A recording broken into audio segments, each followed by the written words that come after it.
महादेव कहते, मन को जीत ले इंसान तो जग जीतना कोई बड़ी बात नहीं। हर दिन लोग मंदिर आते हैं, लेकिन अपने भीतर झांकना भूल जाते हैं।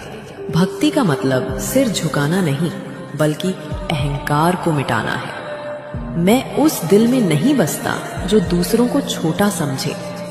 मैं तो वहीं बसता हूँ जहाँ करुणा, सच्चाई और शांति का निवास हो।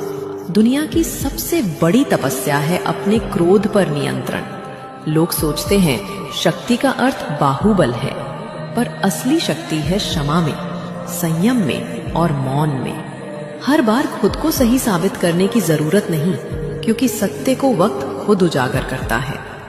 महादेव कहते, समय जब सिखाता है तो शब्दों की नहीं, अनुभवों की भाषा में सिखाता है। इसलिए जब जीवन में दर्द मिले तो घबराना मत। वो मेरा दिया हुआ इशारा है कि तू